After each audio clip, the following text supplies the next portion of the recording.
Bonjour, bienvenue aux Petites Jasettes pédagogiques.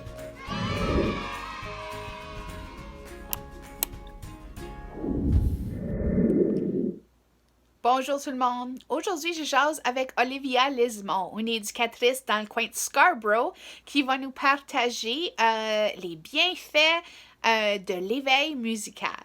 Donc, je vous présente la jasette avec Olivia. Bonjour Olivia, merci beaucoup d'être ici avec nous aujourd'hui. Bonjour Mélanie, merci beaucoup. Je suis très contente d'être là aujourd'hui. Donc, ça fait 15 ans que je travaille dans le domaine de la petite enfance avec différentes casquettes. J'ai été enseignante maternelle dans mon pays, en Belgique. Et après ça, j'ai consacré quelques années de ma vie à devenir une maman. Maintenant, je gère un centre On y va dans une école du conseil scolaire à Scarborough et j'adore ça. Et j'aime beaucoup être avec les parents et les enfants vu qu'en ayant été moi-même une nouvelle arrivante, j'ai l'impression de redonner ce que les gens m'ont donné quand je suis arrivée dans un pays étranger. Donc ça, c'était vraiment important pour moi de redonner et puis c'est ce que je peux faire aujourd'hui. Ah, c'est excellent, oui. De redonner, puis d'agir à titre de modèle pour les nouveaux arrivants quand tu as vécu la situation, tu sais un petit peu ce qu'ils ont besoin, puis comment tu peux les appuyer. Je trouve fantastique que tu te dédies à redonner à ta communauté. Donc, aujourd'hui, on va jaser un peu d'une technique, d'une stratégie que tu utilises avec les jeunes dans ton programme. Donc, on va parler d'éveil musical. Donc, j'aimerais que tu nous partages un peu, c'est quoi l'éveil musical? Pourquoi c'est important pour toi? Comment que tu explores ça avec les enfants? Puis, c'est quoi les bienfaits de l'éveil musical auprès des jeunes et de leur famille? Donc, en fait, c'est vrai que dans toute ma carrière, la musique et le chant a pris vraiment beaucoup de place parce que c'est quelque chose avec lequel je suis vraiment très à l'aise. Et j'ai vraiment remarqué que ça avait beaucoup d'impact sur les enfants. Et dans notre contexte on va dire minoritaire, ça l'est encore plus parce que le chant et la musique soutient vraiment le développement du langage. Donc, c'est quelque chose que j'ai continué à développer encore plus maintenant que je suis dans un contexte minoritaire ici au Canada. Et en fait, pourquoi l'éveil musical et le chant est quelque chose de vraiment important? Parce que quand on observe un bébé, une des premières choses qu'il fait, c'est créer des sons. Dès qu'ils sont tout petits, on crée des sons, ba, ba, ba, ah là là, enfin, ma, maman, etc. Donc, en fait, c'est quelque chose de vraiment inné. Les sons et la musique sont un terrain de jeu pour les enfants. Et ça commence dès le plus jeune âge. Et donc, en fait, la musique et le chant touchent à toutes les sphères du développement de l'enfant. Donc, en fait, ça touche tout autant à l'esprit, ça touche le corps, ça touche l'âme, ça touche la conscience, ça touche le développement du corps, développer d'autres bénéfices maintenant que j'y pense, c'est l'attention, développer leur attention, demander aux enfants de se concentrer, ça développe la mémoire et aussi la mémoire de travail. Donc, je trouvais que ça, c'était vraiment des choses qui étaient très importantes. Partage-nous comment tu explores ceci dans ton programme, puis c'est quoi les bienfaits? Donc, dans mon centre, qui est donc un centre où j'accueille en même temps les parents et les enfants, j'essaye de maintenir une routine. Okay? Parce que les gens, ils arrivent, les familles arrivent et puis elles ne savent pas très bien à quoi s'attendre. Mais en instaurant des routines, au bout d'un moment, les parents embarquent, les enfants embarquent et moi, ma routine, c'est des chansons. Donc, toute la matinée que les familles passent dans mon centre On y va, elle est structurée avec des chansons. Donc, la matinée, quand on arrive, bon, bien sûr, en parlant, on accueille les enfants, mais dès qu'il y a un changement de routine, hop, chanson. Allez, on range, chanson. Allez, on va se laver les mains, chanson. Et en fait, c'est très rigolo parce qu'au début, les parents peuvent être un petit peu surpris. Pourquoi est-ce qu'elle chante tout le temps, cette dame-là? Et puis, en fait, ils se rendent compte qu'il suffit de dire 3 notes de chanson, c'est l'heure de la collation. Et hop, tu vois les enfants qui vont chercher l'assiette ou qui se dirigent à l'évier pour commencer à se laver les mains et qui eux-mêmes commencent à chanter les chansons pour se laver les mains pendant les secondes qu'il faut pour que les mains soient propres. Donc, en fait, c'est les enfants qui embarquent le plus vite. Et puis les parents qui se disent « Oh, mon Dieu, mais ça fonctionne !» Et puis beaucoup de parents me reviennent en disant « Tu sais, ta chanson de routine de lavage des mains, on l'a fait à la maison, ça marche super bien. » Et donc, c'est vraiment chouette. Et puis, dans ce milieu francophone minoritaire, ce qu'on peut voir aussi, c'est qu'il y a beaucoup de nos familles qui ont oublié ou qui ne connaissent pas de chansons en français.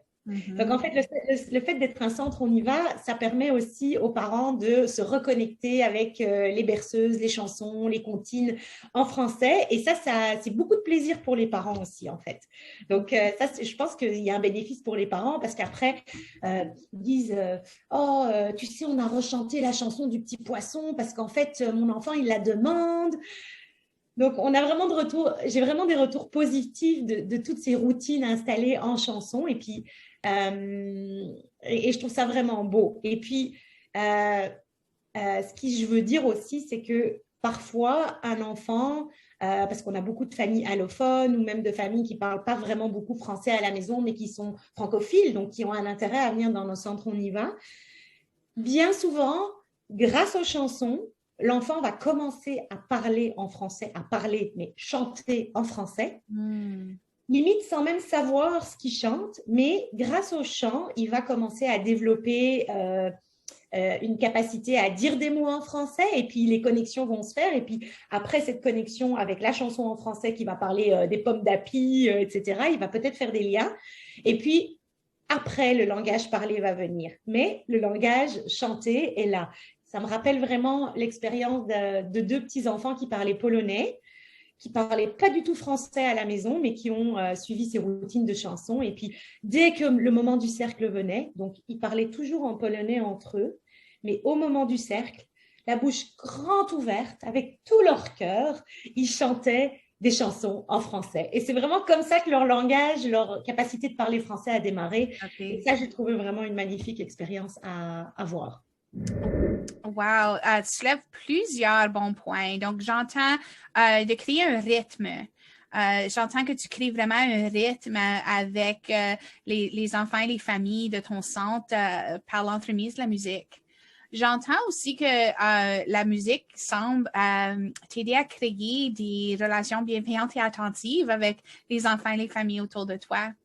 Une autre chose que je trouve intéressant, c'est que les moments de transition, qu'on soit parent ou qu'on soit en service de garde ou qu'on soit en jardin, en maternelle, dans un milieu scolaire, les moments de transition, c'est souvent les moments les plus difficiles. Oui. Oui. Puis, je t'entends parler d'utiliser la chanson, la musique. Puis, c'est tellement une bonne façon, une bonne stratégie à utiliser dans ces moments de transition-là qui peuvent être souvent très difficiles. Ce cue-là, tu sais, comme tu disais, dans les premières quelques notes de ta chanson, l'enfant sait déjà quoi faire. Puis c'est tellement de vivre ce moment de transition-là dans une atmosphère qui permet d'être positif, accueillant, engageant et tout. Donc, quelle bonne stratégie.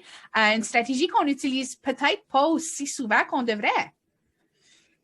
En fait, je trouve que c'est vraiment très, très riche d'utiliser cette stratégie parce que aussi, si on a, par exemple, un enfant qui est très remuant, par exemple, et qu'on est dans un moment où on demande quelque chose qui demande beaucoup de concentration, eh bien, une petite chanson pour lui permettre de se défouler, de faire courir ses jambes avec une comptine, pour lui permettre de sortir et de dépenser son énergie pendant un petit moment et puis après lui dire Donc, en tant qu'intervenante, je pense que c'est important aussi la modulation de la voix parce que ça joue beaucoup sur l'énergie qu'il y a dans le centre à ce moment-là. Mais grâce à ces petites chansons où on module sa voix, où on laisse l'enfant s'exciter, bouger dans tous les sens, et puis qu'après on fait un retour au calme, ça apprend aussi à l'enfant à canaliser son énergie. Et ça, c'est vraiment aussi une clé, je pense, qui est hyper importante. Maîtriser sa voix, maîtriser son souffle, canaliser son énergie. Et puis en fait, avec les chansons, c'est facile parce que quand on chante, on s'amuse.